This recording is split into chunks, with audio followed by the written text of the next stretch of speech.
Laws. Well, thank you, Mr Speaker, and I thank the honourable member for Hunter for his question.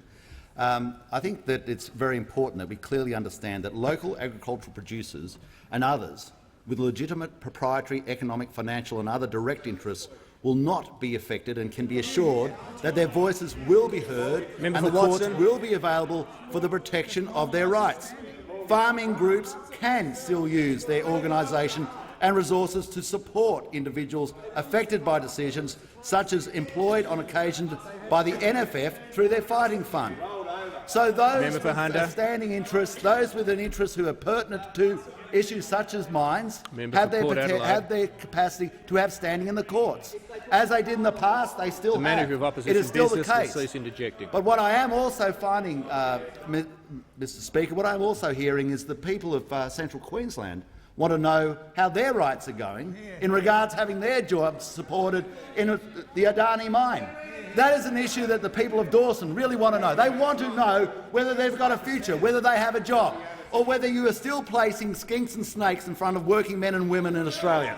The member for Callide, the Minister for Agriculture will resume his seat. Minister for Agriculture doesn't have the call. The Minister for Agriculture doesn't have the call. His microphone's off. The member for Scullen, on a point of order. On direct relevance, the question went to consultation with farming groups and the minister. He hasn't touched on either of those issues. I ask him to draw him back to the question.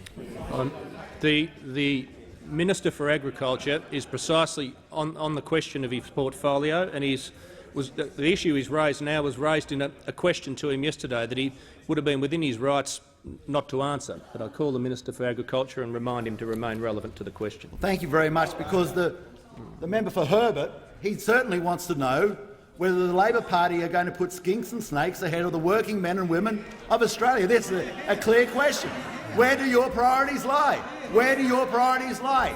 Do you still stand behind those in the high-vis suits, or do you still stand behind the high-vis snakes and skinks, which we never actually find? We never actually know until they go looking for them. They are more interested in supporting their friends in the Greens than supporting the working men and women of Central Queensland. Now, we have made sure that the farmers still have standing in the court. We have had cabinet discussions and to make sure that they still have standing and they can still fight their issues. And that is the information that we have received from the Attorney-General. That is the discussions of Cabinet. But what you haven't done, what you haven't cleared up on the other side is when you decide that your skinks and snakes are actually less important than the people who believe that you are down here to represent, but actually we are representing the working men and women of Central Queensland.